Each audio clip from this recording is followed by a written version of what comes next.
শুভ সকাল আমার প্রিয় বন্ধুরা, তোমরা কেমন আছো? আশা করছি খুব ভালো আছো, আর তোমাদের আশীর্বাদ আর ভালোবাসায় আমরাও খুব ভালো আছি। আমার এই ভিডিও তোমরা যে যেখান থেকে দেখছো না কেন সবাইকে ভালোবাসা জানিয়ে আজকে আমি আবার একটা নতুন ভিডিও শুরু করছি। দেখো বন্ধুরা, আমি ঘুম থেকে সকালবেলা উঠেছি, অনেকটাই বেলা করে উঠে থেকে মা সব কাজকর্ম করা হয়ে গেছে, আর অল্প কিছু কাজ ছিল সেটা আমি করে নিয়েছি, আর এখনও বাকি রয়েছে। গুড্ডু সোনাকে খাওয়াবো আর আমি মুখটা ধোবো।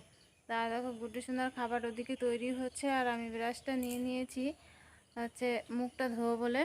তা গুড্ডু সোনা মার সাথে একটু বেরিয়েছে। তা চলো বন্ধুরা, আমি মুখটা ধুয়ে চাটা করে নিই, তোমাদের সাথে আবার পরে দেখা হচ্ছে। চাটা খেয়ে গুড্ডুকে খাইয়ে দেই। তাই দেখো আমি ধান ভাঙাতে কলঘরে চলে এসেছি, আর কলঘরে না প্রচণ্ড ভিড়, তাই বসে রয়েছি, অনেকটাই দেরি হয়ে গেল। তা দেখো আমি ধানগুলো ভাঙিয়ে নিয়ে এবার বাড়ি ফিরে আসছি। যখনই হচ্ছে রান্না করতে যাচ্ছিলাম তখনই হচ্ছে হাঁড়িতে হাত দিয়ে দেখি চাল বাড়ন্ত।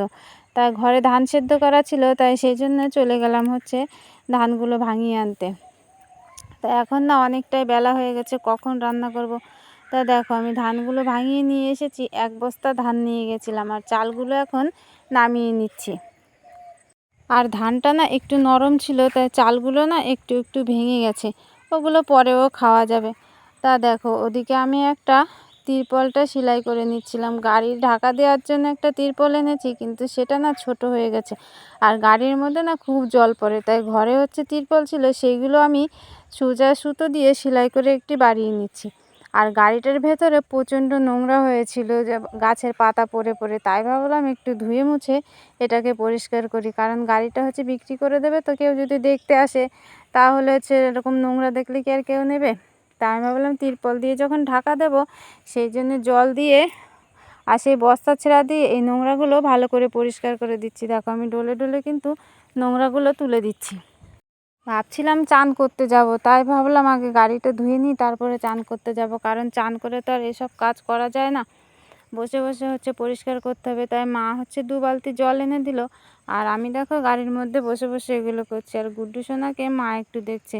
গুড্ডু সোনা গাড়ির মধ্যে ওঠার জন্য লাফালাফি করছিল, কিন্তু গুড্ডু সোনাকে তুললে ও আর নামতেই চায় না। তা দেখো বন্ধুরা, এখানে আমার মা চাল ঝাড়ার জন্য বসেছিল, আর আমার গুড্ডু সোনার কাণ্ড দেখো, চালগুলো নিয়ে কি করছে। তা দেখো বন্ধুরা, আমি কিন্তু চান টান করে রান্না করতে চলে এসেছি, আর ওদিকে আমার ভাতটা হয়ে গেছে, আর হচ্ছে রান্না তেমন কিছু ছিল না, তাই হচ্ছে পেঁপে দিয়ে ডালটা করে নিলাম। আর ওইখানে দেখছো একটা ডিম ফাটিয়ে নিয়েছি, সেটা গুড্ডুর জন্য।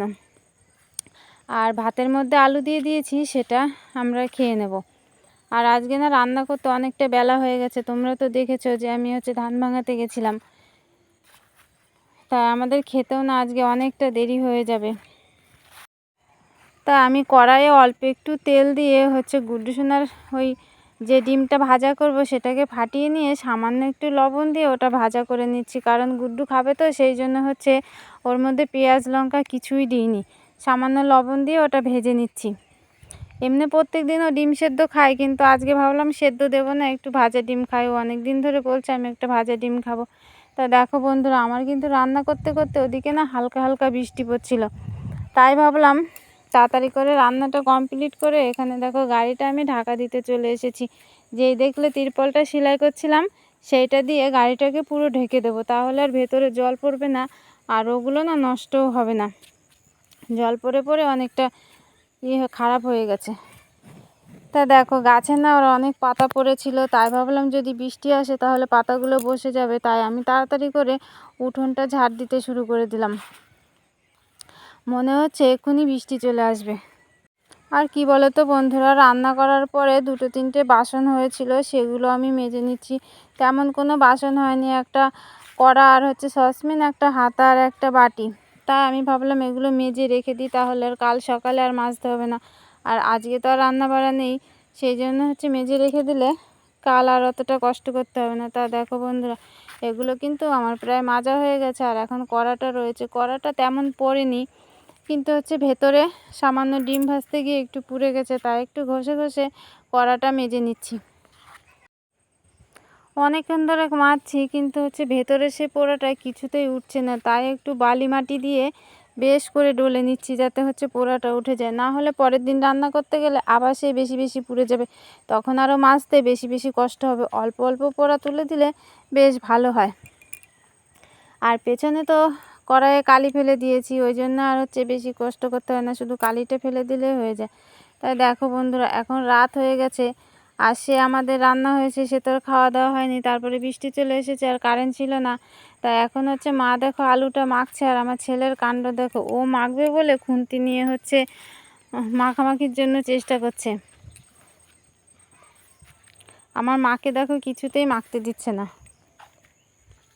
তো দেখো আমি সেই পেঁপে দিয়ে ডাল রান্না করেছিলাম, আর এখন আমি আলু সেদ্ধ আর হচ্ছে ভাত, তার পাশে ডালটা। আর আজকে না দুপুরে আমাদের খাওয়া হয়নি, সেই তো বললাম চাল বারণ তো ছিল। তা হচ্ছে তোমার আগের দিনের ভাত ছিল, সেগুলো আমি আর মা খেয়ে নিয়েছিলাম, আর গুড্ডু সোনাকে সুজি তারপরে তোমার ম্যাগি এগুলো রান্না করে খাইয়েছিলাম। তা দেখো বন্ধুরা, এখন গুড্ডু সোনা ঘুমোবো বলে আরও দিদা একটা পাশ বালিশ বানিয়ে দিয়েছে, সেটা নিয়ে কেমন খেলা করছে। আজকে ওটা নিয়ে ঘুমোবে বলে ও ভীষণ দুষ্টুমি করছে। আর এই বালিশটা মা যতবার বলছে আমাকে দে, আমি হচ্ছে কাভারটা পরিয়ে দিই, ও কিছুতেই এই বালিশটা ছাড়বে না, ওর এত পছন্দ হয়েছে বালিশটা। তা হচ্ছে বড় বালিশটা নিয়ে টানাটানি করে বলে আমি মাকে বললাম ওকে ছোট্ট একটা বালিশ বানিয়ে দেয়। তা মা দেখো বানিয়ে দিয়েছে। তা চলো বন্ধুরা, আজকের মতো ভিডিওটা এখানে শেষ করছি।